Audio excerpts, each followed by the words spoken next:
Well, hello, friends and enemies. Welcome to another Thoughts on Film podcast. My name is Scott Morris, and I'm joined today, of course, by Drew Davendale. I've waited my whole life for this. The world's going to start over. I'm a burn it all. Hi. A dramatic introduction there, and one probably not related to the rest of the content of this podcast. Sorry to get your hopes up. Yes, it's... Well, it was a quote from one of the films, so it's at least tangentially related. Yeah. So, it's March. We're coming towards the end of it. So I guess that means we're just going to talk about a bunch of films that we've seen. And we've got a few to get through. So I suppose we will just start straight in there with Black Panther. In previous Marvel films, it has been established that vibranium, the rare ally from which Captain America's shield and the evil robot Ultron, amongst other things, are made, is a jolly useful metal, all things considered. But not really much else. In Black Panther, Marvel's latest though, vibranium is now magic. Yes. Oh, not in an Arthur C. Clarke, any sufficiently advanced technology is indistinguishable from magic sort of way. No, more in a actual magic sense. While there have been aliens like Thor, the MCU thus far has largely been based on technology, at least in-universe technology. Not sort of actual technology, but rather than, say, superpowers or mutations, and that really, again, technology in the universe's terms and not actual science. Don't think too hard about the regular-sized man transforming into a green giant, okay? But eating some vibranium makes you a god, and somehow having a lot of it allows you to hide an entire country, or something. That country is Wakanda, a nation that has benefited for 1,000 years or more from a vast supply of vibranium, handily delivered to them from space. Wakanda, we are told, is a hugely advanced civilization that has hidden their true power from the world and maintained an isolationist policy because they are so very advanced that they want to keep out of the affairs of others entirely. A nation so advanced that they are still ruled by an absolute monarch who, it must be pointed out, can only be replaced by being beaten in single combat. And I say monarch, but of course I mean king. No equal opportunities here, ladies. Oh, and despite this apparent long-standing tradition, and the general reverence given to tradition by the people of Wakanda, it's apparently entirely okay to abandon this and try to undo it if you just happen to dislike the person who won the combat, even if they did so legitimately. Advanced my arse. The unwelcome pretender to the throne is Michael B. Jordan's Eric Stevens, aka Killmonger. And yes, that is the stupidest name you've ever heard. A monger being a seller or purveyor of something, of course, but rather than purveying death or war or whatever, Eric is apparently selling kill? But whoever came up with that name clearly didn't think too much about it, so nor should you. Just note that he apparently went through all sorts of military training and killed several hundred people so that he could get to King T'Challa, despite the fact that he was always able to just walk into Wakanda any time. No, none of this makes any sense. Look, over there, something shiny. Ironmonger has a bit of a beef with T'Challa because of something T'Challa's dad did to his dad, and the sins of the father are always the sins of the son in this sort of thing. But he also happens to think it's a bit bad of Wakanda to have sat by in their invisible futuristic super country while hundreds of thousands of other Africans were sold into slavery, and for them to continue to pretend to be a third world country when their vast resources could help so many.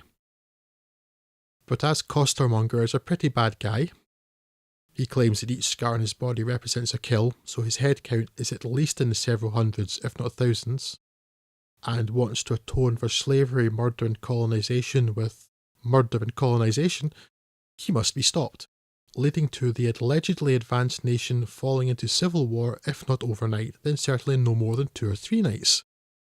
Fishmonger, to absolutely damn him with faint praise, may be the most interesting Marvel villain yet, though Michael B. Jordan is kinda, well, crap, as he was in Fantastic Four.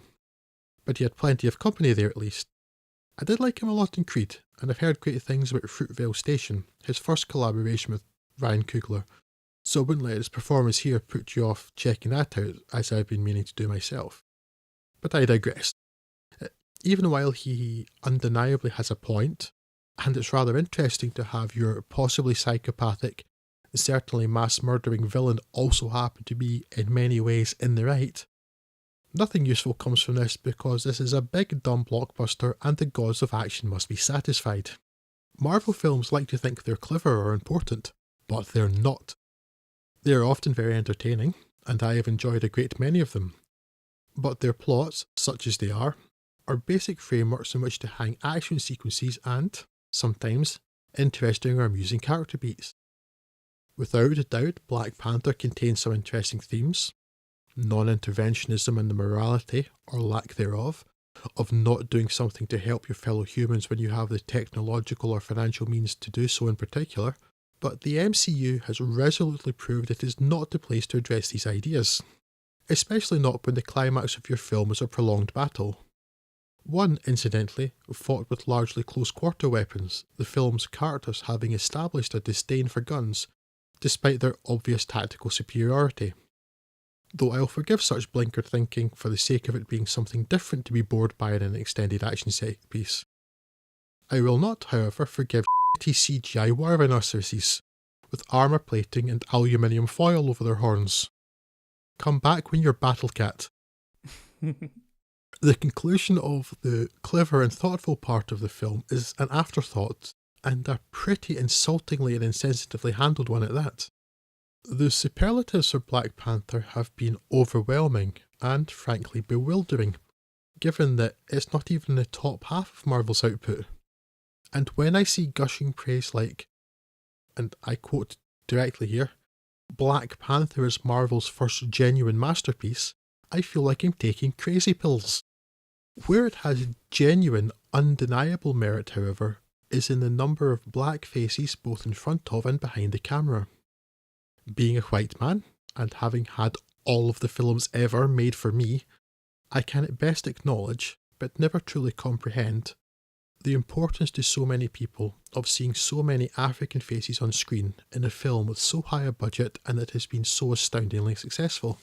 There was a saying in the entertainment industry for many years that the only colour Hollywood cared about was green, as if naked greed was somehow nobler than naked racism.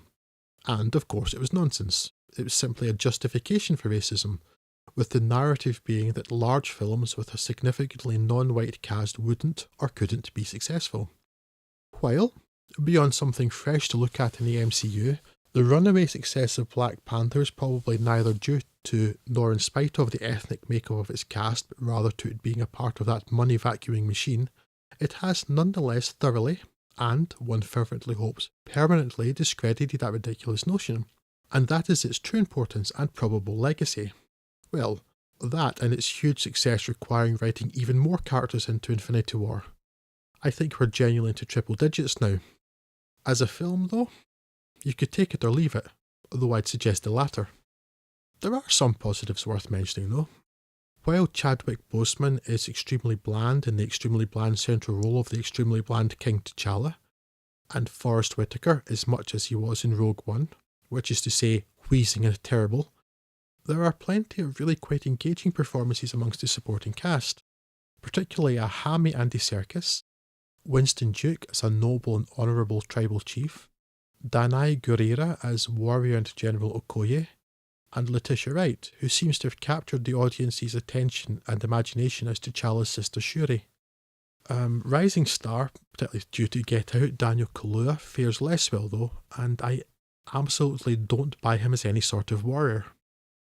I also don't buy some of the special effects, including the waterfall scene, which is unforgivably ropey in a film with a budget of $210 million. Nor do I buy the war rhinos. It would also be nice if more than 2 or 3 of the actors were actually African and not just of African descent, or indeed if a single frame had been shot in Africa. To sum it up, acting aside, different worlds and places, great. Different faces, really, really great. Everything else, absolute horse. Also, war rhinos, do one. I quite like Black Panther. I can see where we're coming from the CG, and certainly there's obvious niggles with the political structure of Wakanda and basically all its backstory, and to be honest, even the fact that it's supposedly so advanced when really in the rest of the Avengers films and whatnot, they're happy to pull out any technology that does whatever they like at any point anyway. So it didn't really seem more advanced. It just seemed a little bit more blue. That seemed to be the main difference. I think what I liked from this is that for a lot of it, it's a film where most of the conflict in it is actually hand-to-hand stuff, and a lot of it isn't actually CG. There's at least some of it, the ultimately silly challenge scenes between the prospective kings and such like. It does actually feel like a proper fight. You can see some of that coming over from the Creed films. That's fair, yes. There are... It certainly doesn't feel like a big bunch of pixels lumping another big bunch of pixels. It is human-on-human combat, and that certainly is refreshing. I will very much grant you that was a nice change. Yeah, I do wish, as I've said this before a number of times, I wish that had been the end rather than the CG battles that was the actual end of the film and the conclusion. I think that would have been a bit more human, would have made a bit more sense. But the rest of it is fine. Like I say, it's nice to see a villain who you can actually have some sort of, maybe not agreement with, but you can at least see where he's coming from. Yes, the same he way has a point. Yeah, same as sort of X-Men's Magneto. It's a real shame they decided to undercut it by keep calling him Killmonger, because it's very difficult to take anyone's credo particularly seriously if they go around calling themselves Killmonger. Just undercuts it that little bit. But in the main, I found it was quite enjoyable. I think I was also quite annoyed by the bait and switch of the first act villain. Much as I loved Andy Serkis' role, who was clearly told, just go and chew the scenery. Yes, and he exactly. did. And he found it delicious.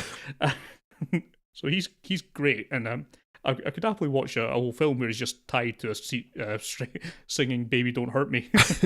Yeah, it's a really funny performance, but he feels like he's from another film. And so when he's written out at the end of the first act and it focuses back to the main villain, it's a bit of a tonal shift that struggles to kind of properly come back from. Killmonger may have a more valid point to be a film, but he's a much less interesting guy. But the rest of it, I didn't mind it. The CG is not as good as it should be, given the money, but I gave it a pass, I guess. It's like it's functional enough that I say it should be better, but c'est la vie. And I enjoyed it probably as much as I've enjoyed any of the the more serious Marvel films, apart from perhaps the Iron Man franchise. I obviously much prefer the slightly offbeat, wackier ones like your, obviously Thor, Ragnarok, and Doctor Strange, and some of these other kind of bit more off-the-wall ones are much more my street. The ones where they're actually trying to make serious points, as we discussed, and the points, and as you mentioned earlier, the characters just simply aren't strong enough to actually hold any kind of morality to them.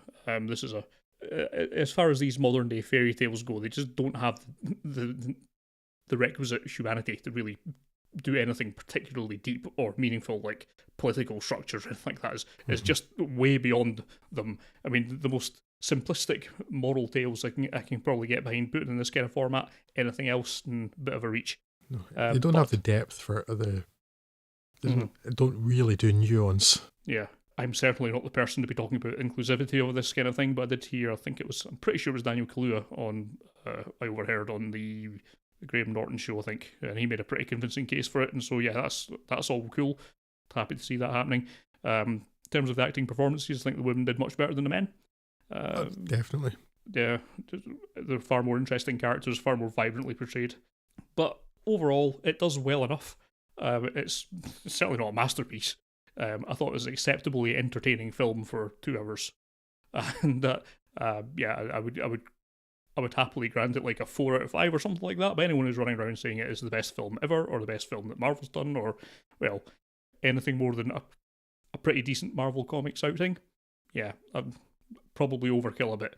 But I would recommend it if you have enjoyed Marvel films previously. You know what you're getting into, and this delivers exactly what you'd expect, more or less. So yeah, take that for what it's worth.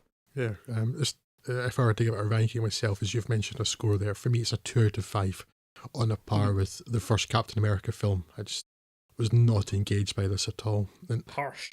I mean, there were some sort of interesting character beats, and some of the scenes with, in particular, the General Okoye, and then even the bits with Winston Duke's character, the head of the other tribe. Some really funny moments there, and also showing that he at least is willing to obey the traditions that have been in place in Wakanda. Just because it's he sees an opportunity for himself, he's not going to take it. And that's sort of interesting. But then it just switched into some other really dull action scene like that. The action sequence in particular in South Korea, that would have been okay at a tenth of the length. It just seemed to go on forever and it just wasn't interesting. The casino bit's fine, the chase afterwards, not so much. Yeah. Exactly, yeah. The casino bit was interesting because it was less effects heavy. It was just actors fighting hand to hand, more or less. I mean, they had weapons, but it was close range stuff, spears and such like, and it was interesting. Even if it did look awfully like the casino in, not Casino Royale, Skyfall, I think. Anyway, yes, it reminded me of that, but it was an interesting fight, and then afterward it's like, oh, good, we're going to have some CGI thing now because Wakanda has some sort of more magic to show off. Yay. Yeah. I just could not bring myself to care about it. I mean, you make a fair point too about the hand-to-hand combat, and that really was what I was enjoying more. That final climactic action sequence, because while there's I can't get over how much I dislike the war rhinos. They're just stupid and really badly done too. But that sequence at the end, because of the hand-to-hand combat, it was interesting. It looked different from most other Marvel stuff, and because it wasn't just pixels hitting each other like at the end of Civil War, for instance. But it just seemed to go on for 2.5 days. You did a little restraint. I'd been quite looking forward to it. I just don't think it's very good. But really for me, the more important thing is the fact that with so many non-white faces, it's been so successful. Yeah. So, as I say, hopefully it's just put such daft notions to bed that such films can't make money. And also, just if you're a black person living in Western countries, in particular the USA, that to see yourself in many ways represented in a way that hasn't been that common. Certainly not in obviously there have been many all-black films, even when crazy people like George Lucas seem to think they're the first with Red Tails. George Lucas has gone a bit mental in the last 10 years, I think, but that on this sort of scale, that is there really just 2 white people in this film? I mean, beyond really minor people like the people in the museum at the start. There's Andy Serkis and there's Martin Freeman, who really ought not to be there. I'm not sure why Martin Freeman's in that film at all, but yeah, but I remember Brian Coogler having some sort of quote, I think it was Martin Freeman saying actually, that when he had directed a scene between, the interrogation scene between Serkis and Tim from The Office, then he was saying, this is the first scene I've had with 2 white actors in it, which is quite something to think about, given the normal output of Hollywood. Well, it's always been a slightly fatuous argument, given the amount of money that Nollywood and whatnot brings, and it's that's a puzzling attitude to have. But yeah, hopefully this puts a nail in that coffin. Yeah, let's hope so. And going forwards, then you don't even have to think about casting people for gender or ethnicity or something. You simply cast them for what's appropriate for the story and the setting, and you don't have to think about it anymore. The success of Black Panther will hopefully lead to that, it stops being a talking point. It's like, here's a film and they happen to be, in this case, I don't know, South Asian, because that seems to fit the story and nobody has to think about people playing inappropriate ethnicities or that everything's really, really white or something, that hopefully can just go away for a while after that, permanently, hopefully. Yeah. Yes, indeed. So, we're going to move on to actually a very, very white film, but that's neither condemnation nor praise, it simply is what it is. And Scott, you'd like to tell us about Lady Bird, please? Life in sleepy Sacramento, California seems like a dull series of disappointments to teenage Christine Ladybird McPherson, played by Saoirse Ronan. How do you pronounce that? That is not how the words. Saoirse to rhyme with inertia. How it works. Saoirse Ronan, whose name is not spelt like that, who would very much like to leave her Christian school and escape to the faster pace of an East Coast university. Unfortunately, this seems to be a dream that's not compatible with either her family's current economic states or indeed her current grades. This leads Ladybird into a seemingly continual argument with her mother, Laurie Metcalf, about pretty much every aspect in her life in a way that eventually edges over the usual teenage awkwardness into being quite openly disrespectful and ungrateful towards her family. At school, growing pains continue when she finds out that her idyllic, theatre-loving boyfriend is gay, but she soon meets Kyle, played by Timothée Chalamet, the apparently cool local musician with a fine line in conspiracy theories and other lies about his personal life, and before long, Ladybird is projecting an entirely different view of her family's situation and moving in a different social circle than her previous best friend. When, with a sad inevitability, this comes crashing down, she's left alone, but not for long, as this is one of those rare films where school kids are reasonable people and not reenacting The Lord of the Flies. And well, so it goes, providing a slice of maybe a year of the life of Ladybird with a constant dry wit, very good, entirely believable performances and characters, and a coming-of-age story that's not based around a dramatic, singular trauma, but the much more mundane, tiny slings and arrows that graze us until the point we think we've gained enough scar tissue to call ourselves an adult. Now, I'm unreliably informed by the internet that this is, of the year's Oscar contenders, the one with the biggest gulf between critical acclaim and audience acceptance. I suppose I can see why it is a very dry sense of humour across the piece that is perhaps not to everyone's taste. I, however, am British, and we like our humour so dry that it may not technically be humour anymore, so it's very much to my taste.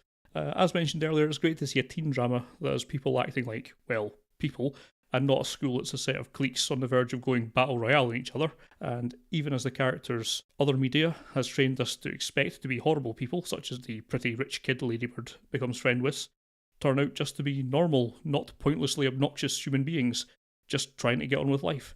You could, I suppose, argue there's not a lot of narrative meatiness to get your teeth into. This is a character study in the main, and almost exclusively in fact, but when it's doing it this well, this charmingly, I don't think there's really a great reason to think of that as a negative. Likewise, there's a few scenes that do a great deal to inform character, but otherwise feel like they belong to a different story, such as Ladybird's mother counselling the old theatre teacher, which is a little odd, and in the overarching scheme of things, but they're great little scenes in their own merit, and what sort of monster would complain about that? It also contains my favourite bit part character of the year, the American football coach drafted in to enthusiastically teach the school theatre production by his old playbook. Very enjoyable, well worth watching, even despite the complete lack of exploding robots. I can't disagree with any of your points about structure, about believability, etc., all of those things. But you are a monster, so you probably... I am a monster because I do not like this film. Similar to what you're saying, so I'd say much of the action seems believable. It's perfectly plausible. Really, that most of this could happen to any teenager. That doesn't make any of it interesting. Not that it has to be. I've seen lots of slice of life films where nothing necessarily interesting is happening, but I really engaged with it. Unfortunately, it wasn't the case here. It's good that there are no real drama bombs, nothing far-fetched or climactic. But neither the film nor the characters is very interesting. It is a thing. It is there. I care not a jot. But the biggest problem is the main character, Saoirse Ronan's Ladybird herself, because Ladybird is an arsehole. I mean, she's not malicious, she's not an enormous or an extraordinary arsehole. She's not evil, but she's an arsehole nonetheless. And actually, for me, the big issue is the opening. At 3 minutes and 15 seconds, the protagonist throws herself out of a moving car, apparently because she was getting a bit irritated by her mum. Yes. And she doesn't die. This disappointed and angered me, and the film never recovered from this.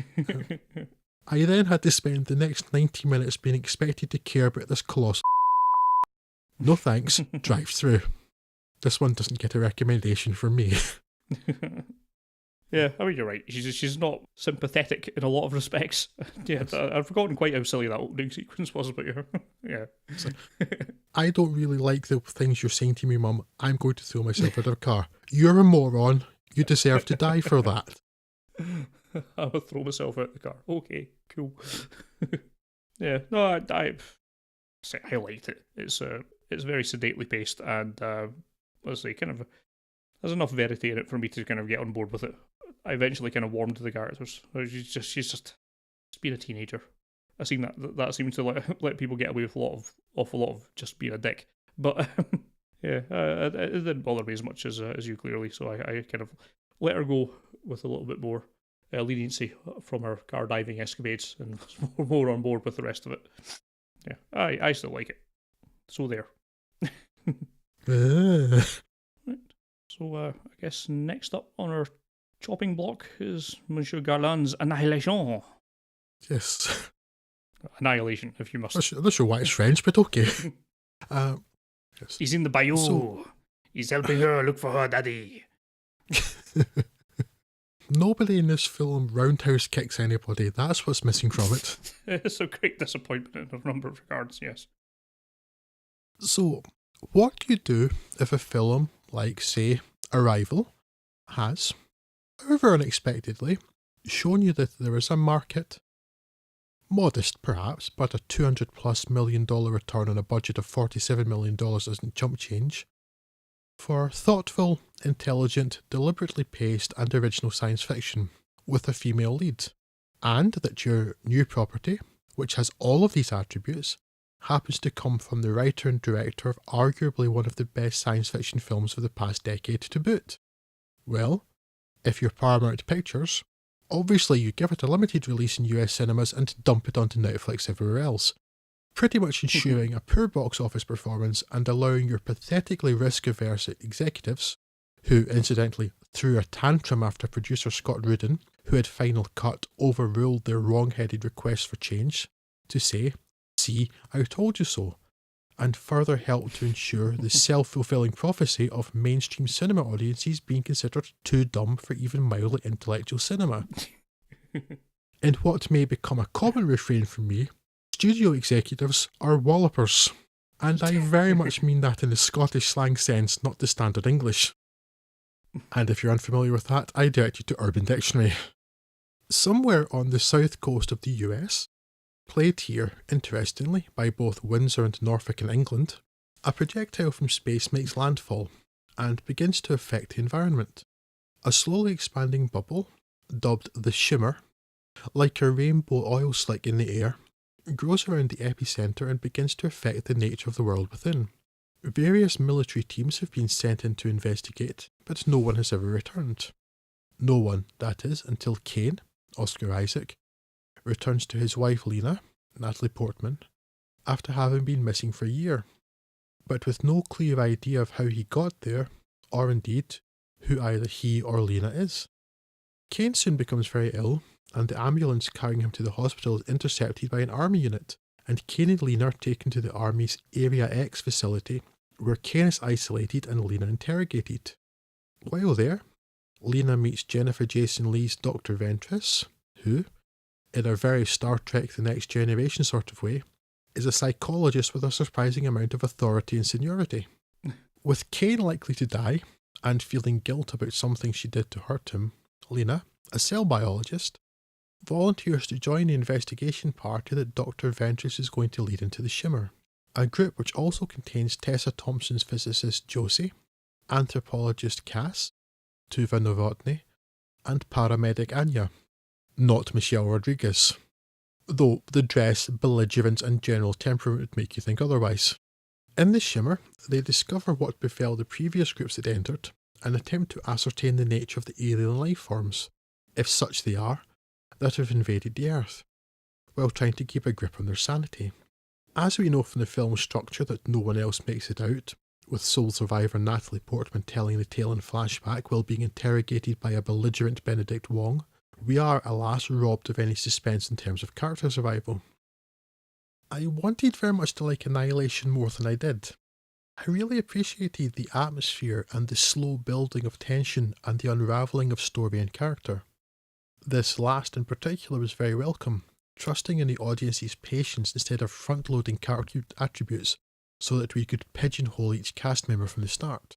There's also some fantastic, and fantastically interesting, design work on display, from crystal structures resembling trees and gory people-based wall displays, to unusual animals and highly coloured lichens. At times the effects are a little ropey, but with its relatively low budget I take no issue with that. And indeed some of its low budget effects, like the aforementioned lichens and various plants and flowers, are both effective and visually striking. And one creature in particular, in both its visual and sound design, may be one of the creepiest things I have ever seen. But it kept getting in its own way, Like when Tessa Thompson's physicist declares that the shimmer is refracting the DNA, which is totally not a thing. It would have been far better not to try to create some explanation and leave it at the shimmer is doing to the world what cancer does to cells in the body, the references to cancer being a recurring theme throughout. That would have been more than sufficient. And then there's not Michelle Rodriguez, for some reason refusing to believe the evidence of her own eyes and then going crazy, feeling very much like she'd been grafted in from another film entirely. And there's Natalie Portman. Well, she's just not a great actor, is she? She doesn't have a lot of range or nuance. Though, to be fair, she's serviceable in this, and does a pretty decent job of shouldering the weight placed upon her, so it's definitely one of her stronger performances. Jennifer Jason Leigh may have taken her morose role a little too far, but she's really solid. And if anything, Tessa Thompson is too successful at being the meek, timid and quiet one. And not Michelle Rodriguez is, in all honesty, considerably less distracting a presence than the real Michelle Rodriguez would have been. And even as I say these things, I'm aware that my negative points don't seem particularly strong. So perhaps with a few days' distance now from it, I think I appreciate Annihilation more. Certainly I'd be willing to watch it again somewhere down the road, and I absolutely would like to see more of this type of material, and preferably with the possibility of doing so on a cinema screen. Recommended. Yeah, Annihilation got its hooks into me. I quite enjoyed it. I don't think I'll be able to talk you around on this the way that I might have done Naruto or something, but I probably had more affection for Gina Rodriguez because I've been watching Jane the Virgin with my wife, and she's a really likeable character in that, and it's quite a difference to see her in this where she really isn't. And it's not her strongest performance, but I think overall the cast does pretty well, holding interest in what is at times a very languidly paced film. This is glacial at points, but it never felt like it was trying my patience. It felt it was always enough there to keep me on. It never felt glacial to me, but it's certainly slow burn. Mm-hmm. But I like that sort of slow burn sci-fi. I mean, I guess it's technically more sci-fi horror, but I do like that sort of that slow pace. I mean, it's a hard thing to pitch right. It is so easy for it to be glacial and to lose interest, but for me it worked. And it built just nicely, and then you'd have those few moments like that creature I talked about. And that's properly creepy, and you get that high point, then it goes back to more gentle pacing for a while, and it worked well like that. Yeah, it's really, I think, well structured in that regard, even though it's the way the whole, or the shimmer is set up, it means you can kind of jump about things pretty much as much as you like. But I do think it mostly worked. Yeah, lots of creepy bits, like some nice bits done in kind of flashback to the previous parties' videos, which were not the nicest home video fare you can imagine with Oscar Isaacs. I think you're right in saying that it could have done without attempting to give a scientific explanation for what's going on.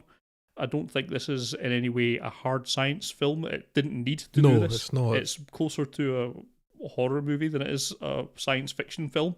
Exactly, yeah. So the explanations, they never sound in any way convincing, and they all just sound a bit hand-wavy or pseudoscience, and it doesn't fit. And it's like, they really should have stuck with, well, this is all a bit weird, isn't it? And that would have been more than enough. I've heard people compare this to Under the Skin, apparently in a positive way. I don't know what that means, because Under the Skin's terrible. I've still not brought myself to watch Under the Skin after you so vehemently warned me off of it many years ago. So. Lots of people like it. I can see where they're coming from, because this is a very similar kind of pace to it, and has a very similar sort of way of narrative where it feels like it's saying something without really saying anything. There's a lot of things I think you could project onto Annihilation. I think if you wanted to start analysing films in the sort of way that we don't in this podcast, you could probably have a field day with this. There's a lot of things you could probably put onto this film. But in terms of it just being an enjoyable experience, it certainly got its hooks into me and kept me engaged all the way throughout it. I was quite entranced by its unfolding just hints of weirdness and occasional bits. I think all that stuff just works pretty well. In a very slight defence of studio execs, I can see why they might have second thoughts about this. It's clearly not a mass market film. I think putting this out into main cinemas probably would have surprised them with the amount of people that would go to it, because I think it's got enough of a draw, and I think it would have got enough word of mouth that people would have liked it. I mean, I guess they might have been spooked by Blade Runner 2049, because if you think that's a slow burn and weren't particularly enthused by it and that didn't get a lot of great word of mouth, then I can see why you might be quite convinced that it's exactly the same thing, but worse would happen in Annihilation. So I can at least see a little bit of where they're coming from. But yeah, I do feel like I was robbed of getting a chance to see this in a cinema, because I would have loved to have seen this on a big screen, because there's points of it where it is beautiful. There's such interesting design. I would really wanted to see this in the big screen. Because, as I said, there's some sort of ropey stuff, particularly like the crocodile you see early on, and it's budget, and that's okay, because even really expensive films struggle to make the movement of animals look realistic. Look at the war rhinos, which is a bone I am not going to let go of anytime soon. But just when they approach the lighthouse, which is the epicenter, and there are these crystal trees which are growing from the sand, which is, of course, it's what glass is made of, sort of glass trees, and it's so amazing. And they do the simple things like the flowers and the coloured lichens and stuff, and it's so simple yet so instantly otherworldly, because it's like it's of the earth but in some way corrupted, and it's really, really effective, and there's some really interesting design in here. It's that sort of thing when you look at it as a first pass, you kind of go, that makes sense. Then you look at it a bit closely and actually, no, it really doesn't. And that's kind of unsettling in a way. Seeing the familiar sort of slightly corrupted is quite effective. Yeah, I'm really, as I said, I think that now, a few days hence, I actually think I enjoyed it considerably more than I thought I did. But I know it's strange to say, but the bits that annoyed me while I was watching it, I barely remember now. I remember very strongly all the other bits. So I think it's something that might actually benefit from another watch, and maybe something as simple as my mood that those things I liked less took me out of it a bit. Yeah. There's so much to like here, and it's certainly not a film for everybody. But just I just want more films like this, because it's not like most of the stuff you get in cinemas. Yes. At least on a bigger scale, else it's not art house cinema. And it's so disappointing that, particularly in Europe, I actually would have thought that Europe would have had a much better, would be a more obvious audience for it in the cinema. Yeah. That it got stuck in Netflix here and only got a cinema release in the United States, Canada, and China. Yeah, so strange. Weird. Yeah, and it's why I particularly mentioned Paramount too, though, because Arrival was a Paramount film. This is a Paramount film, so and Arrival was only 2 years ago, and it's like, what happened in those 2 years? Apparently, there has actually been a change at the top in Paramount, which may be a part of it, but you as a studio know, actually, there is a market for this. Yeah, and it gets $200 million on a budget of under $50 million. That's quite a good return. It's not Marvel money, but nobody makes Marvel money apart from Marvel, really. Yeah. Disney make all that money nowadays. They seem to own the market and the biggest things, but what kind of business wants to throw away a profit of over $100 million? Yeah, baffling. I definitely recommend it. If you don't have Netflix in Europe, then it's definitely worth giving up the month free trial just to watch this, if nothing else. Really good film. Absolutely. Probably my favourite we'll talk about today. And highly recommended. Yeah. It's my second favourite, actually, we'll talk about today, because there's one film that really just blew me away. But it's really rewarding. And again, and this one is actually, I'm going to say this because it's driving me crazy, but the number of times I've heard women referred to as a minority recently is driving me crazy. Because women are, in fact, the majority. Learn to do math, you idiots. But but this is a largely female cast, but without having sort of trumpeted it, which is nice too. It's like there's Benedict Wong and Oscar Isaac in it, basically the most significant male characters, and a smaller role for Natalie Portman's colleague. But other than that, it's and Benedict Wong's barely a character; he's a plot device. It's like, and then what happened? Yes. Oh well, then what happened was. Yes, absolutely. But other than that, an all largely female cast, and all the significant time and roles are taken by women. And but it doesn't. It's not really saying that it's not like a women's film or something. This just happens to be a sci-fi film with some women in it, and that's great too. It's like without having to make it a thing, and that's what we want. And I know I'm sort of undercutting my own point by making it a thing, but for so long, like that sort of thing didn't exist. Yeah, That was remarkable. It's like this, yet more stuff like this. You know, quality film that just happens to have women in it, and hopefully you get more of these, and you get to the point where you just have films again. You know, well, so you never really did, but you just have films, and like the makeup of the cast is either inconsequential or at least just relevant to the setting and not with anything else in mind. Yeah. Okay, Scott. I, Tonya. Tell us about that, if you would be so kind. I, Tonya, you, Tonya, we all, Tonya. It's a bit hard to know how much to go into the generalities of I, Tonya. After all, the incident that brought her to infamy still seems relatively well remembered, but I realised that, aside from that nonsense, I didn't really know all that much about Tonya Harding's life. The problem is, as this film is a biopic in much the same way that Confessions of the Dangerous Mind, I trust this film as an unvarnished source of truth as far as I would throw something that I couldn't lift. So, the basics. As a youngster, Tonya, played in the main by Margot Robbie, is encouraged to get into figure skating by her mother, Lavonia, played by Alison Janney, who provides the perfect opportunity to break out the word harridan, if not outright child abuse. Allegedly / disputedly, this film's not too keen on taking one position on any fact of the matter, where instead it can be used as a chisel on the fourth wall. The kid has talent and a fierce training regime that sees her produce excellent routines at events, but is routinely discriminated against by judges whose decisions are based more on her working class upbringing, her homemade outfits and brash manner than her skills on the ice. So, Tonya's relationship with her mother flares into fights quite frequently, no more so than when she meets and soon marries Jeff Gilhooly, played by Sebastian Stan, to escape her house, but this relationship soon grows as abusive as any other in her life. Again, allegedly. The real crux of the matter comes during the training for the 1994 Winter Olympics, when, following a death threat that Jeff suspects came from Tonya's main rival, Nancy Kerrigan, he asks his friend Sean Eckhart, played by Paul Walter Hauser, to retaliate in kind. Unfortunately, Sean's a straight-up liability to himself and anyone around him, so of course he instead hires two of the world's least competent goons to attack Nancy, badly injuring her knee. These criminal inverse masterminds are quickly arrested, and the plot soon unravels, with Tonya's career being the collateral damage of associating with these titans of ineptitude. Now, I, Tonya hews closer to being a mockumentary than a documentary, and is played for laughs rather than truth.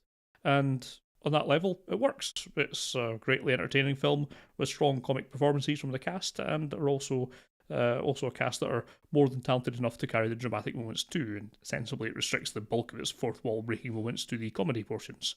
I'm glad that some of these performances were recognised at the Oscars, and Alison Janney's ghastly but entirely relatable mother is a deserving winner, and it's in the type of film that I'd not normally expect to get near the awards circuit. And, well, in truth, I don't think I've got an awful lot else to say about I, Tonya, other than it amused me. But it left me with a vague sense of this being somewhat exploitative and mocking someone who had not had the easiest life, in the main, through no fault of her own. There's a less generous interpretation of this as being a film that mocks the working class for aspiring to something better than the circumstances they find themselves born to, which, with a small amount of ear bending, I could probably get behind. But that wouldn't change the fact that it's a funny comedy, so, well, I suppose that's enough for it to serve its prime function. It is worth watching on that basis, but I wouldn't get a lot more out of it than that. So this seems to be another film that you and I, which is quite unusual for it to happen, particularly with so many films, but another film we have had quite different experiences with. Now, I'm going to get to one of your points later about how well this is remembered, because I thought it wasn't, but yeah, I, Tonya is marketed as a comedy. You seem to think it was funny. I mean, and that's fair enough, I guess. I mean, all of that child abuse, domestic abuse, homophobia, attempted murder and grievous bodily harm add up to a laugh riot, do they not? We open with a trying so hard to be jaunty and wacky, based on irony-free, wildly contradictory, totally true interviews with Tonya Harding and Jeff Gilhooly card that is an even bigger than usual warning that bullshit lies ahead than a typical based on a true story opening for such a film. And it is, of course, impossible to read that statement and not hear totally true in one's own head and a voice dripping with sarcasm. This isn't helped by having heard an interview with Alison Janney in which she addressed the scene in which she tells Tonya that she had to be a monstrous mother in order to make Tonya champion, and how she tried to channel the character and generate an emotional truth or some such nonsense, which is just a flowery way of saying made it up, or pulled it out of her arse. Tonally, it's pretty awful. A film that doesn't really know what it is. For me, a lot of that has to do with the large number of decidedly unfunny topics that I mentioned earlier. While on occasion I did laugh, I generally felt uncomfortable while so doing. And then there are some characters which, while being dumber than a bag of hammers in real life, as the film demonstrates in archive footage at the end, seem to have been dropped in from another film entirely.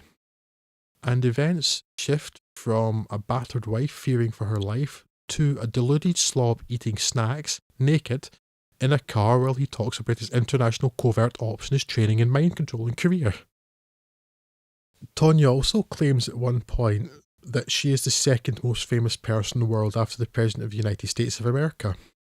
I think Tonya has problems. But talking of said infamy, I wonder how famous this event really is, particularly in the USA, because here, well, I thought the quantity is not at all. And within the world and viewership or fandom of figure skating, I imagine it fairly widely known. But even then, I could question that, as this happened around the same time that a disturbed Steffi Graf fan stabbed Monica Seles in the back at a tournament in Hamburg. And I have a good memory, love tennis, and barely remember that. I had to look up the where, when, and exactly what happened. So when it comes to the portion of the film where the characters begin to talk about the incident, and it being what we were all here for, I wonder just how many people a quarter of a century later know what they're talking about, or in fact wondered who Tonya when the film was released. I can remember this happening, and remember the names Tonya Harding and Nancy Kerrigan, but could have told you who did what to whom. But perhaps it remained more in the public consciousness in the US. For all that, I still enjoyed it reasonably well, and Margot Robbie's performance in particular is good. For me, the jury's still out on Sebastian Stan here, and his ludicrously bad prosthetic beard is what he ought to be apologising for, not his moustache. But the biggest problem is that the film lacks even a single likeable character. Tonya herself merits a lot of sympathy, certainly, but she's not a particularly pleasant person, and everyone else is worse.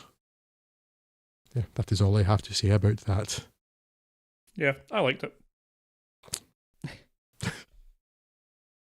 Yes, and I did, but with big reservations. I agree. You're right. It is at best a black comedy about a lot of this stuff. The subjects in themselves are not funny, but I'm a firm believer that you can have funny things about things that are not inherently funny themselves. Oh, I do believe that too, but I just don't think this film was it. And if you don't find this film funny, then there's very little. No, there's not very little. There's absolutely nothing else in there for you to mine from it. It's purely a comedy. And if you're not finding that there's anything in there that you don't find the characters in some way relatable, or at least you can at least laugh at them, then you're not going to get an awful lot from it. And I think that a lot of this is perhaps my issue with Tonya that I would bring up. It does feel like a lot of this is laughing at someone rather than laughing with them. You know, there's very little sympathy for a character here at all who was by no means blameless in all of this, but certainly did not deserve the life that became of her. And yeah, a lot of pretty nasty stuff happened to her. Yeah, and it's not. Most of that was not particularly her fault, and I think she had a rough break of it, and is not in a particularly great life after this for understandable reasons. And yeah, it just seems a little bit exploitative on that basis. I don't know how, in terms of popularity of the incident, or remembrance of the incident, I'm not sure. I remembered it pretty clearly, but I believe I read somewhere that when Margot Robbie got the role, she didn't know that it was based on a real character or something like that. So, you know, you can split that however way you like. I think Margot Robbie may not have even been born when this happened. That is true, yes. He probably has a good excuse in that regard. I don't know. Probably worth watching if you watch the trailer and think that's the sort of thing you could get behind, then give it a go. It pretty much continues in that vein for the entirety of it. Yeah, not perfect, but yeah, I enjoyed it well enough to recommend it to people. Yeah, I think that there are, I mean, particularly just with Margot Robbie and Alison Janney, those two performances alone probably merit looking it up at some point. I have so many caveats about this film that I just couldn't wholeheartedly recommend it. What you're saying too about the character, because those horrible things happen, she's absolutely a sympathetic character, but she's not likable. She's not a particularly nice person. I mean that's okay if you don't have to have a likable person as the main person in your film, but there's nobody else likable either, which is a bit of a problem. Yeah. And then I mean I know it's played with jokes, and amazingly this person is deluded in real life, but the bodyguard character though, and the actual two hitmen, they're farcical. Yeah. The real irony is that they were that idiotic and useless in real life, but they just don't seem to fit. Well, I don't think there's a film you could fit those people in reasonably, other than just out and out farce. Yeah. It's so strange too. You could almost think you'd imagined it because it's so fleeting, but he really is. He's in the front seat of a car next to Sebastian Stan talking. Then suddenly he's in the back seat eating a bag of crisps or Cheetos or something, covered in food, naked, covered in food, talking about how he was worked in mind control in Korea. And it's like, am I awake? I've just slept into some sort of fever dream brought on by my chronic insomnia. I mean, what? It's so strange. It just doesn't. It really does feel like it's dropped in from another film entirely. Yeah. But enough of that. If you don't find that woman fantastic, perhaps you'll find this woman fantastic in a film called A Fantastic Woman, or Una Mujer Fantástica. Yes. What a linking device, Scott. Thank you. Yes. Yes. Chilean film Una Mujer Fantástica, A Fantastic Woman, as Scott says. Then, winner of the Best Foreign Language Film at this year's Oscars. After a hard day at work and misplacing a birthday gift, a man goes to a restaurant in Santiago to meet his partner for a meal to celebrate her birthday. He, Orlando Francisco Reyes, is 57. His partner, Marina Daniela Vega, is probably half his age. Otherwise, there ought to be nothing remarkable at this couple. They seem happy and loving, at least as much as one can tell in the few minutes we spend with them. But when Orlando wakes in the middle of the night in distress and dies in hospital an hour and a half later, we soon see just how not unremarkable and normal things are going to be. Forced to wait outside the treatment room while the medics attend to Orlando, Marina is framed in a corridor with a conspicuous sign on the wall which reads "Dirty Area," a very pointed indication of how the world will treat Marina over the course of the film. And why? Because Marina is a trans woman is why. She is treated like a criminal, forced to use her dead name, humiliated, demeaned and embarrassed by a police detective who claims she's trying to help her, described as a thing and a chimera, forced out of the home she had just moved into with Orlando, attacked and tormented, and, perhaps most cruelly given the events of the film, denied the basic human decency of being allowed to say goodbye to the person she loved. And all because she doesn't fit neatly into any of the slots available in the worldview of these narrow-minded douche canoes. Pretty harrowing. Trans actress Daniela Vega is fantastic as Marina. A powerful, compassionate, tender, and above all, dignified performance. And, I mean this in a potentially very literal sense, a brave one given how exposed this role has made her. I use the word dignified, and I think that's a good word to sum up the character too. The litany of indignities and abuses which Marina faces is mind-boggling, but only too easy to believe rings true for many trans people. While she has moments of both despair and outrage, in the end she maintains a level of dignity far beyond what I suspect many of us could muster. I have strong suspicions that were I in her place, I'd have been arrested for assault or murder by the end of the tale. But a dignity that doesn't feel difficult to conceive of in the real world. Sebastian Lelio's direction is assured, and his obvious yet apt use of mirrors throughout is the perfect device to examine how Marina sees herself and how she is seen by the world. Though his most important contribution is in the excellent script, which Lelio co-wrote with Gonzalo Massa. While the standout acting performance is clearly Vega's, there's strong support from Luis Gnecco as Gabo, Orlando's brother and the one family member who attempts to accept Marina, half-arsed and pathetic as that attempt may be, and Alina Kuppenheim as Orlando's ex-wife Sonia, Nicolas Saavedra as his son Bruno, and Ampera Nogueira as the police detective who, together, are three of the most loathsome and despicable characters you could imagine seeing. I thoroughly recommend this film, difficult to watch as it can certainly be. I perhaps, though, suggest taking some blood pressure medication before beginning your viewing. Your circulatory system will thank you if you, like me, end up screaming 4-letter epithets at 95% of the characters 95% of the time. I'm not sure I can judge this film fairly because my Spanish isn't good enough to watch this without the subtitles, and for whatever reason the copy I quote-unquote acquired had severe difficulties keeping subtitles in sync, and it was an absolute pain to watch this film. And I think I might have come across my enjoyment levels of it, because this film just kind of bounced off me. I don't really disagree with anything you're saying. There's certainly some really powerful performances in here, and it's absolutely infuriating what this woman goes through.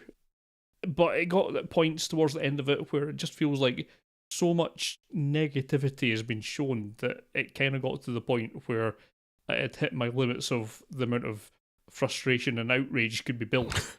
And it just started feeling like it was almost gratuitously obnoxious towards her at points. And it almost felt a little bit unrealistic, but I don't doubt for a second that this is the sort of garbage that trans women would have to put up with in reality anyway. It's maybe just having it compressed into so short a time frame makes it a little bit, I don't know, feel a little bit forced. I'm not sure if that's right. It's an hour and 45 minutes of abject misery, and it's too much for you. Yeah. I certainly don't think it's an easy watch, and it's not something at the end of it that I can really recommend to people, because I didn't really get much from it other than, trans women can have it really bad at points, which is fair enough, and I don't see any reason why you don't want to make films about that. That's fine. It's the perfect, absolutely valid outlook for film to be exploring, but I don't feel like I got much more of it other than it's bad, and I kind of knew that already. And yeah, a bunch of strong performances and what, as you say, it's all quite well paced and all that, but it just didn't really say an awful lot to me other than it being a sort of shout of frustration about the way this woman's been treated. And yeah, presumably it helps bring some attention to the issues and all that, so that's all great. But yeah, as a piece of film, I can't really say I got an awful lot from it, I'm afraid. I probably wouldn't recommend this. You could probably get the same from a number of articles on trans rights that, I don't know, would be a bit more accessible and take a bit less time. But if you are in the mood for this kind of thing, if this is the sort of progressivism that you want to get into, then it is certainly a valid viewing choice. But yeah, for me, it didn't really do an awful lot. So there. That's you tell. Okay. So now that I've been told, I shall just render myself silent, or mute, if you will. Oh, there's a link. Yes, because the next film we're going to talk about is called Mute, so that works.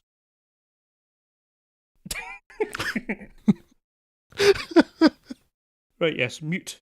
As part of the Amish community, there's, of course, many dangers to contend with. Their technology-averse lifestyle, of course, making them highly susceptible to the kind of powerboat-related accident that befalls a young Leo, as with so many before him. Sustaining wounds to his neck, he survives but is rendered mute. Hence, one supposes, the title of Duncan Jones's latest film and long-standing passion project. Really? Yeah, he's been trying to get this done for a long time. Crikey. It doesn't show. No, it does not. Yeah, so an older Leo, played by Alexander Skarsgård, finds himself working as a bartender in a nightclub in near-future Berlin. His quiet life contrasts with the bustle of the city, but some liveliness is provided by his co-worker and girlfriend Nadira, played by Zainab Saleh. Things seem to be going swimmingly until Nadira says that she's not been entirely honest about her past, but before any salient details can be extracted, she disappears. Seemingly unrelatedly, their boss and underworld kingpin, Maxim, takes a goon to a local black market medical facility staffed by ex-USA military surgeons Cactus Jack, played by Paul Rudd, Cactus Bill, played by Paul Rudd, I was getting confused with the wrestler Cactus Jack for a second there, and Duck, played by Justin Theroux. Turns out that they're on the lam from the military police, deserters from some hinted at war that I presume isn't going well, with Bill in particular working for Maxim to earn fake papers for himself and his daughter Josie to get out of the city. Duck, however, seems quite happy to stay, running a sideline of fitting cybernetics to young children for, it is eventually revealed, all the wrong reasons. Leo starts investigating the disappearance, which will bring him into conflict with all of the above, and indeed a bunch of others in the Berlin underworld that I will skip over, partly for brevity, and partly because a fortnight after watching this, I have no memory whatsoever about what those intervening stages were, or indeed why I was supposed to care about any of it. Saying Mute wears its influences on its sleeve would be an understatement. Mute has in fact clubbed Blade Runner over the head, dragged it back to a disused industrial unit, skinned it, and is now wearing that skin as a suit. And has then written "I am fond of Blade Runner's aesthetics" on the sleeve of that skin suit, just to avoid any confusion. Sometimes that works spectacularly, almost spectacular. It's not quite on the same level as Blade Runner 2049, but there are some scenes that are in the ballpark at least. But there's more than a few scenes that undercut this by simply being Berlin with some bad haircuts and more neon lighting than you'd expect. Visuals, and indeed soundtrack aside, hello Clint Mansell, the rest of Mute is unfortunately a bit of a misfire, at levels where it ought not to be misfiring. This is, I'm told, an idea that Jones has been cultivating for years now, so quite why it's this pedestrian is bewildering. There's plot developments doled out at the appropriate time when they should appear, but none of them are particularly interesting, and in the end, it's so busy following the thread of who done it that it never stops to consider in the slightest why done it, or indeed, plausible character motivation for pretty much anyone in the film. On the subject of what, why this particular paedophile angle was inserted in the first place, or survived any passive editing, is a mystery for the ages, and only adds an air of creepiness to an already far too muddled film. The performances are, I suppose, in isolation, fine.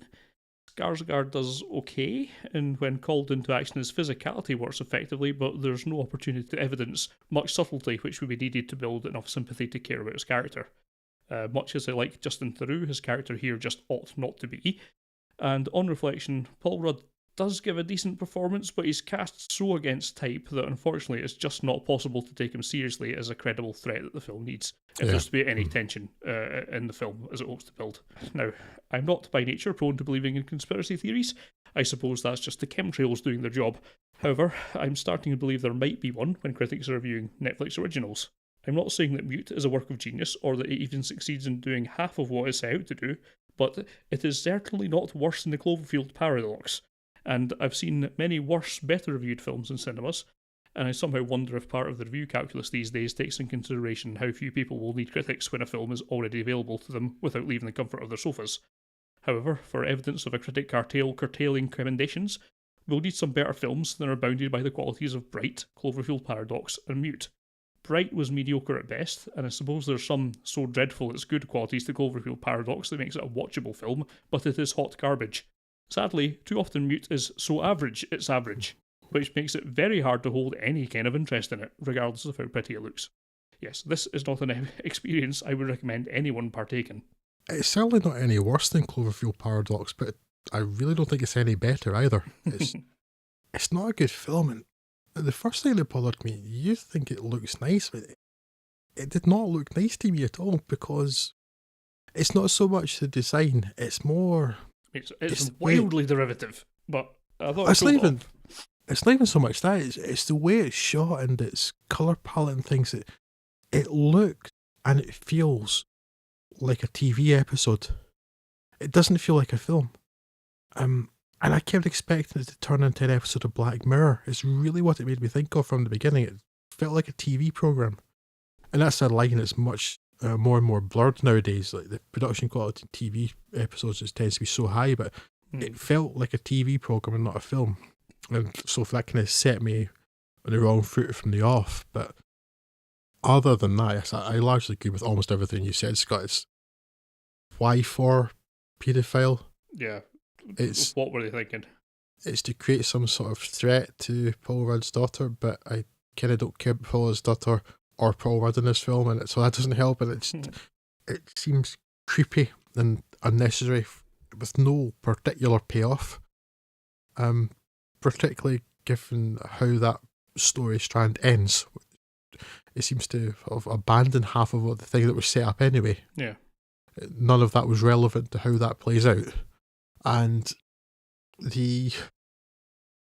Paul Rudd, I can see the appeal of Paul Rudd in this, and that he's playing this really, and you think he's a fairly genial character first, turns out he's quite a rotter. So you can see the appeal of Paul Rudd in playing that. I'm not sure, he's going to want to try something different at the very least, but it doesn't work. No. Because his innate Paul Ruddiness shines through.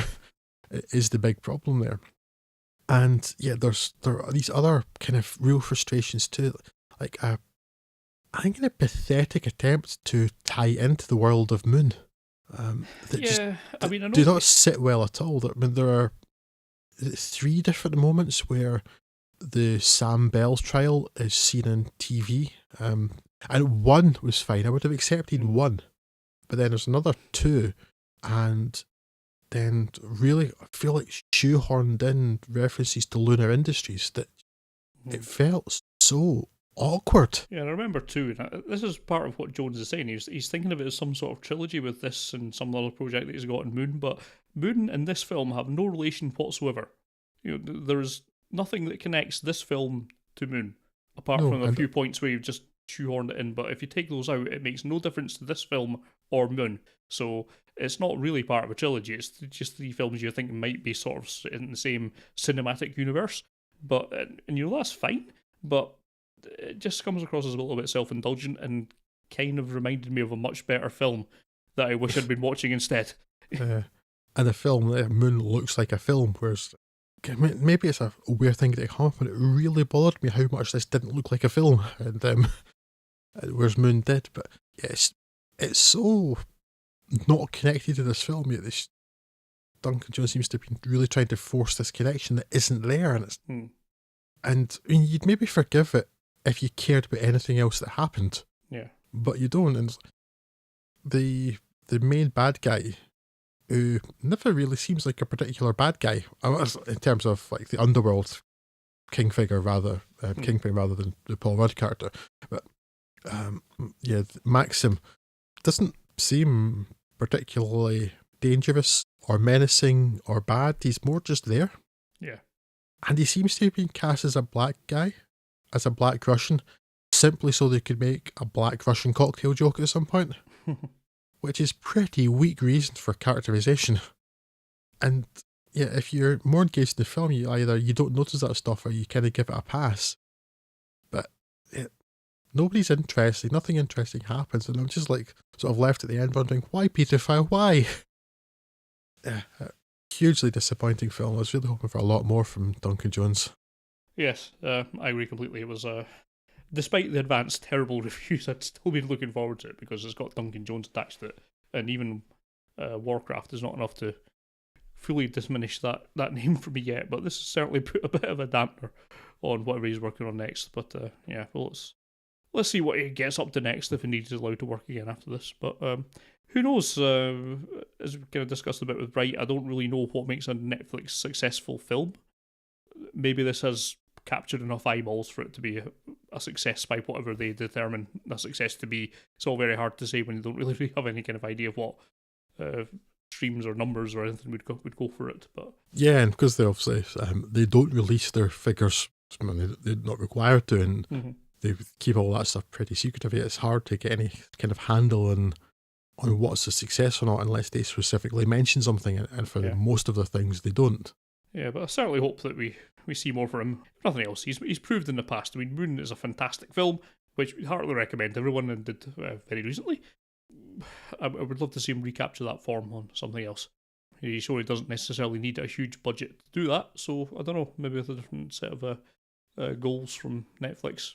If even if they fund that film, that might work. Who knows? But in this case, mute. No, just don't bother. Yes. So that brings us to the best film of last year, according to some people. The Shape of Water. Oh, you're a funny man, Scott.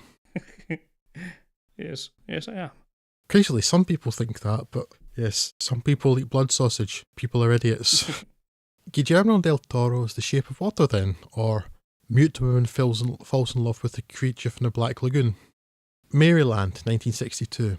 Eliza Esposito, Sally Hawkins, works as a cleaner at a military aerospace research facility.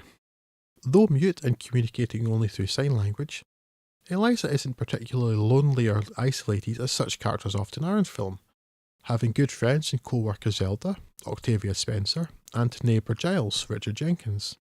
But she does seek romantic entanglement, which comes to her from the most unusual source.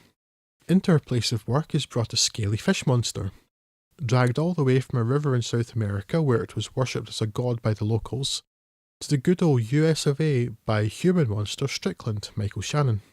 And why? Because they believe this creature's unique breathing physiology will allow them to gain the edge on those damn Ruskies in the race for the moon. Physiological research which is apparently best achieved by torture? Yeah, you need gills so you can breathe all that oxygen on the moon. Yeah, yes, or something.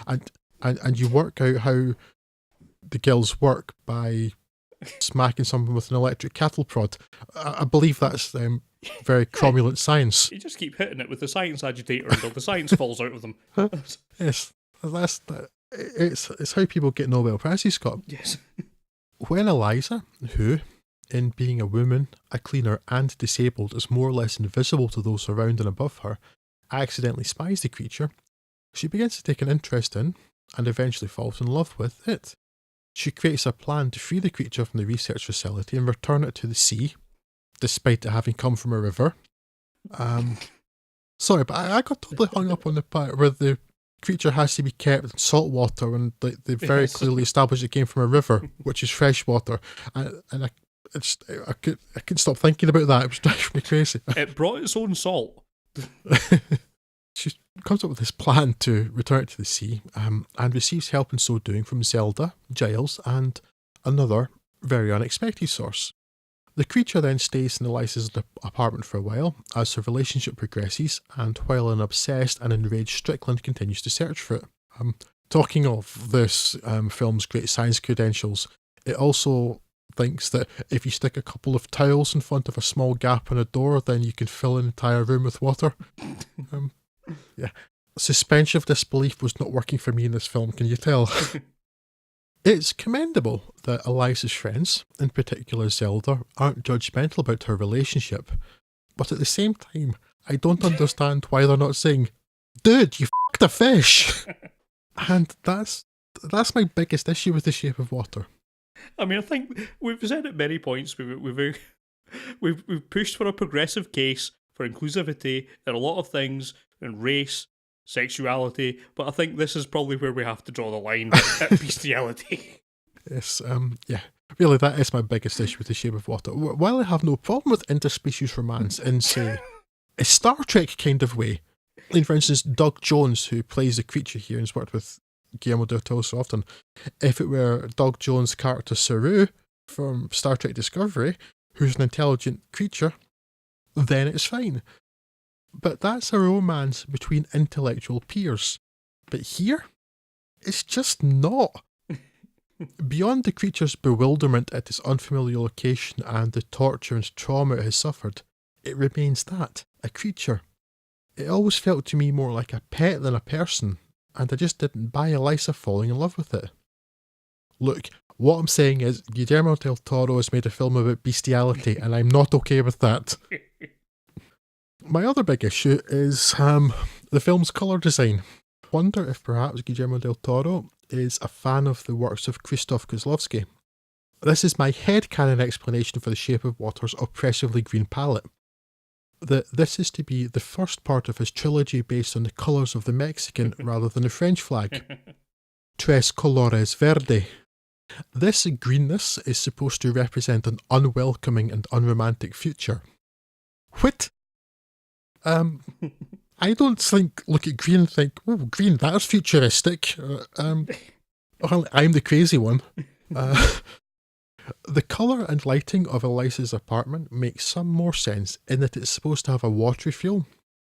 but while it may have a few slightly more blue tinge screens, it's still green. And that green really gets wearing after a while. About 22 minutes to be precise. Other living spaces in the film are coloured yellow and orange, and though orange is supposed to represent 60s ugliness, what it mostly represents is a blessed visual relief, even when it's in the home of Michael Shannon's thuggish Strickland. And I actually kind of enjoy The Shape of Water well enough as a fairy tale, or a fish story if you will, but it is resolutely nothing special, and I am beyond baffled at the praise that has been heaped upon it. Richard Jenkins is a likeable presence. Sally Hawkins does a really great job in a role where she can use her voice to act, and Michael Shannon is a wonderfully creepy and sinister villain. But beyond that, ordinary at best. And best picture. I think someone's putting something in my water supply.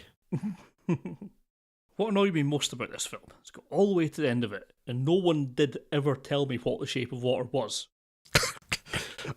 Is it a rhombus? I don't know. I just don't know, Drew. But yeah, anyone who thinks this was the best film last year is smoking crack. Four-sided hypercube, Scott. I don't think water's a time cube, but that can't work. But yeah, anyone who watches this and watches Coco and thinks, oh, well, obviously The Shape of Water was a better film, needs their head examined. I don't know what's up with them. Yes, and their crack taken away from them. Yes. Baffling. No more drugs for that, man.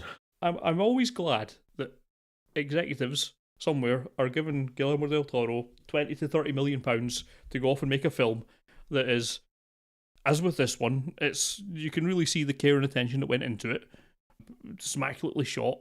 I don't agree with the choice of the colour palettes, but it's all on technical levels. It's pretty much faultless. Yeah, in terms of the way technically it's excellent. That's absolutely true. Lots of actors that I like, some pretty strong performances, and a film I just don't care about in the slightest. Because he's done this a number of times. I mean, the last Guillermo del Toro film I actually liked was Blade 2. And I'm not claiming that as a high point in the man's artistic canon, but it was the last film he did that I enjoyed, even like Pan's Labyrinth. Again, I can recognise this is a well-made film.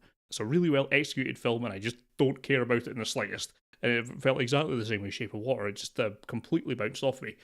I can recognise the qualities that are in it, but it doesn't add up to anything. Well, it added up to much less than some of its parts. I just, at the end of the day, I don't know what I was supposed to be taking from this film. I mean, even as a fairy tale, it's like I see how it's structured that way, but I don't know what the take-home message was other than don't torture people. Is that it? Is that the message of it? That and give fish a chance? I don't know. And green, Scott. Yeah, mainly. I think the main message is green. Mainly green. Oppressive green. I meant to check what Pantone's colour of the year last year was, because I just wonder if that was what it was based on. I should have checked the credits to see if there was a financial consideration from Pantone. What else in this film? I don't know much else to add over what you're saying there. I just don't really see what the fuss is about.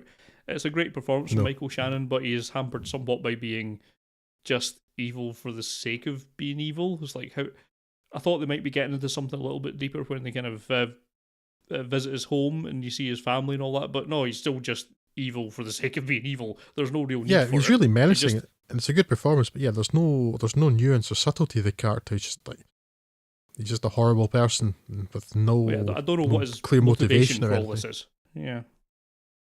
The rest of it, as I say, it's strong performances. Technically, it's excellent and all that, but at the end of the day, I just don't... Yeah, in service of not a lot. Yeah, I don't understand what the point of it is, and I don't understand what I was supposed to be getting from it.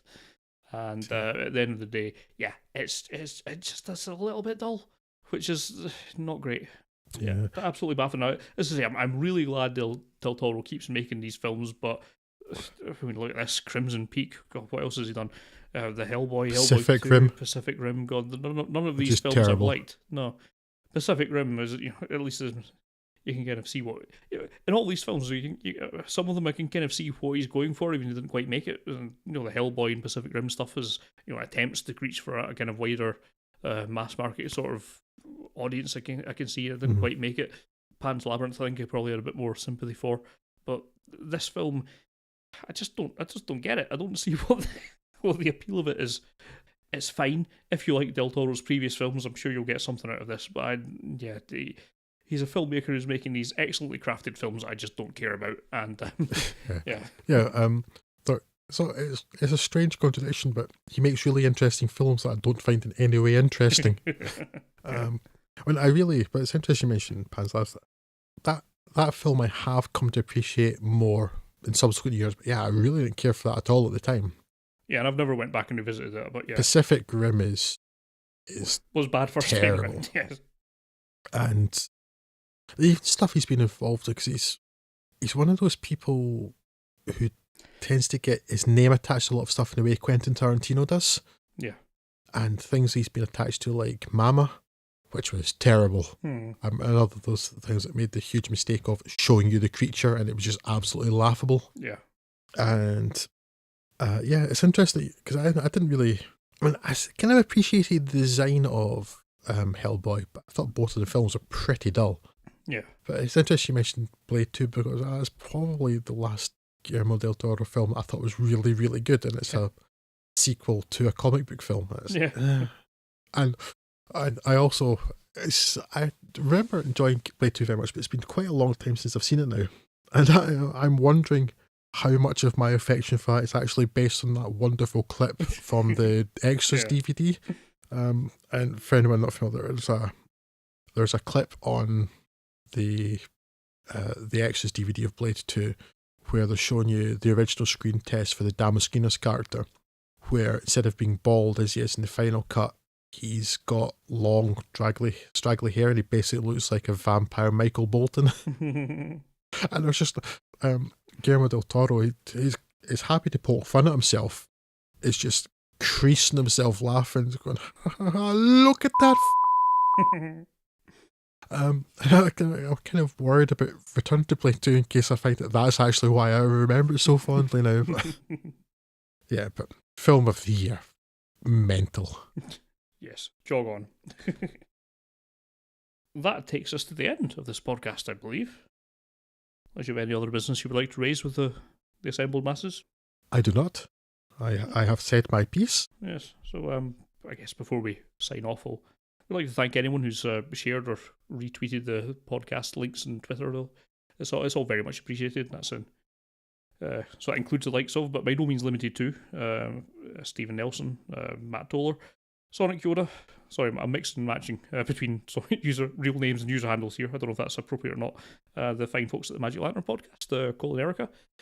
And we do have a little bit of feedback from the Twitters.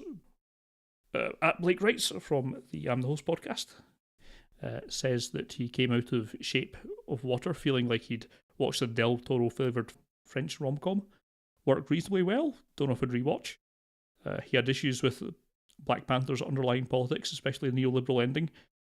I thought about mentioning that, but explaining it and also why I think it's nonsense is like a half-hour conversation of a film I don't really care about enough to get into for it. There's a strange amount of people who are claiming it's some sort of alt-right thing as well, which is just baffling to me. Lots of strange value projections going on to Black Panther, I think, mainly just because of the the current racially charged times we're living in. But the value of a strong black hero for black kids anywhere is probably way more important, so that's kind of what we agree with. Annihilation is one that all my horror friends said to see. Mute is one that all my sci-fi nerds friends said to see. And Ladybird is one that all my cinephile friends said to see. And it's something that Drew says, don't see any of them. See Annihilation. Annihilation's great. Yeah. Really, there's people who told you to see, you have friends that told you to see Mute. Yeah. Blake, mate, get new friends. He has seen zero of them because he's a bad person. You're not a bad person. You're not a bad person at all. You're just someone who has weird friends. Yeah, sorry. Mute? Really? No. So, we welcome any and all feedback on Twitter, so please do so. We're on there at Fuds on Film. We're also on Facebook. That's facebook.com/fudsonfilm, and you can email us podcast@fudsonfilm.com. That's the way we roll. We'll be back with you on the 1st with a look at some live-action adaptations of some animated classics for given values of classic. Given the values of classic, yes. So we'll be with you there on the 1st of next month. The next month, this being March, is January. April. And It's been a long week. yes, long week. Yeah, so we'll catch you then. But until then, ta-ra. Nos vemos en la cara B.